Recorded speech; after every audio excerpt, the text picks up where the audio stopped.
Hello friends, welcome back to my channel. लक्ष्य तक आपके साथ स्वागत है आप सभी का आपके अपने चैनल में। आप लोगों ने बुद्धिज्म पढ़ा होगा और हमारे सिलेबस का एक पार्ट है जो कि काफ़ी इम्पोर्टेंट है। और उसमें बौद्ध संगीतियाँ हुई थी जो कि टोटल कितनी हुई थी, 4 हुई थी। ये काफ़ी इम्पोर्टेंट है हमारे एग्जाम के पॉइंट ऑफ व्यू से देखा जाए तो 4 संगीतियाँ हुई थी, वो आज हम लोग लिखेंगे, यहाँ पे पढ़ेंगे।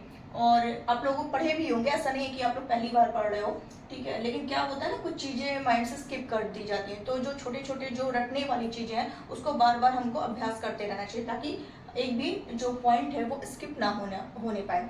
तो चलिए देख लेते हैं ये जो प्रथम द्वितीय तृतीय चारों संगीति हुई थी उनमें किसके शासनकाल में हुई थी, कौन अध्यक्ष था और कब हुआ था। सेकेंड थिंग, उसमें क्या क्या बातें हुई थी, ये सारा हम लोगों को जानना है। तो बात करें हमारी प्रथम संगीति की, जो बौद्ध संगीतों में जो प्रथम संगीति हुई थी वो हुई थी, कब हुई थी, 483 ईसा पूर्व में हुई थी। ठीक है, कब हुई थी, 483 ईसा पूर्व में हुई थी। कहाँ पर हुई थी, राजगृह के सप्तपर्णी गुफा में ये आयोजन हुआ था। और उस समय किसका शासन काल था, वो था हर्यक वंश से संबंधित थे जिनका नाम था अजातशत्रु।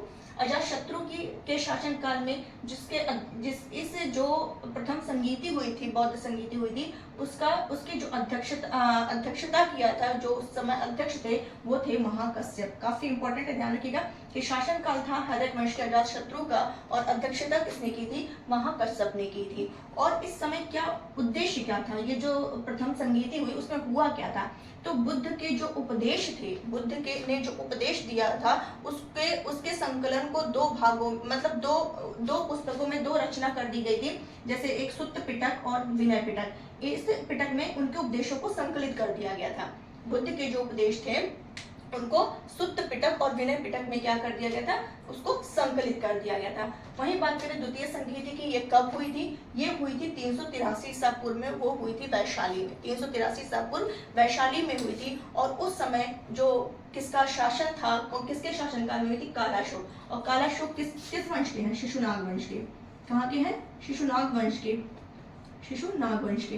क्लियर। और कालाशोक उस समय इनका शासन था और इस संगीति की जो अध्यक्षता किए थे वो किए थे सर्वकामीर। तो कालाशोक के समय में सर्वकामीर ने इसकी अध्यक्षता की थी।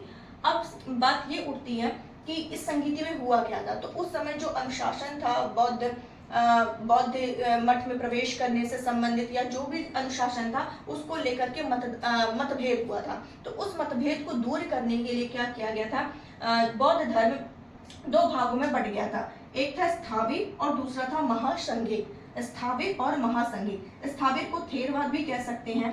तो स्थाविर वाले क्या चाहते थे, इसको हम लोग क्लियर कर दें। स्थाविर वाले चाहते थे कि इसमें कोई परिवर्तन ना हो, जो भी नियम कानून है उसका सख्ती से पालन होना चाहिए। ये थेरवाद वाले, स्थाविरवाद वाले जो थे उनका ये मानना था। लेकिन वही महासंघिक जो चाहते थे वो चाहते थे थोड़ा परिवर्तन, थोड़ा आसान हो जाए। नियम कानून जो थे वो बहुत ज्यादा टफ थे उनके हिसाब से, वो चाहते थे थोड़ा सा क्या हो जाए, वो मतलब आसान कर दिया जाए उसको। तो इसी को लेकर के दोनों जो संघ थे उसमें क्या हो जाता है, मतभेद हो जाता है। तो उसी को दूर करने के लिए, उसी के समाधान हेतु ये क्या हुई थी, इस संगीति का आयोजन हुआ था।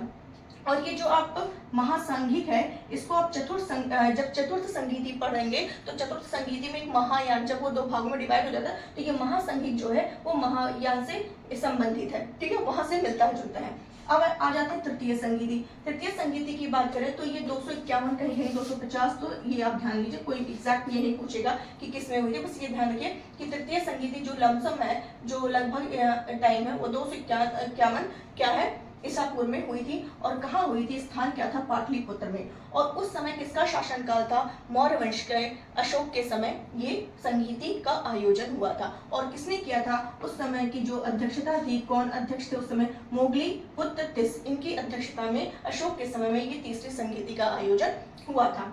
अब इसमें इंपॉर्टेंट वर्क क्या हुआ था, क्या उद्देश्य था, तो दो पिटक तो ऑलरेडी मैंने बता दिया, क्या था, ये था सुत्त पिटक और विनय पिटक। और तीसरा पिटक जो जोड़ा गया वो तीसरी संगीति में अभिधम्म। ये तो बहुत आसान है, तीसरी संगीति, तीसरा पिटक किसमें जोड़ा गया, अभिधम्म पिटक। तो ये धर्म से संबंधित था। उम्मीद है इतना क्लियर हो गया होगा। अगर हम चौथी संगीति की बात करें तो चौथी संगीति जो हुई थी वो कुंडलवन। ये कुंडलवन कहाँ है, कश्मीर की कुंडलवन में हुई थी। तो ये तो बहुत आसान है क्योंकि यहाँ पे ट्रिपल के आपको मिलेगा, यानी कश्मीर कुंडल वन। और किसने किया था? कनिष्क के समय में हुआ था। यानी कनिष्क किस वंश के थे? कुषाण वंश के थे। तो कुषाण वंश के कनिष्क के टाइम में कश्मीर के कुंडल वन में चतुर्थ संगीति हुई थी। कब हुई थी? ईसा की प्रथम शताब्दी के समय ये हुई थी। इसमें क्या हुआ था? जो बौद्ध धर्म था, अब यहाँ से बौद्ध धर्म क्या होता है, उसका वो टूटने लगता है। क्यों टूटने लगता है?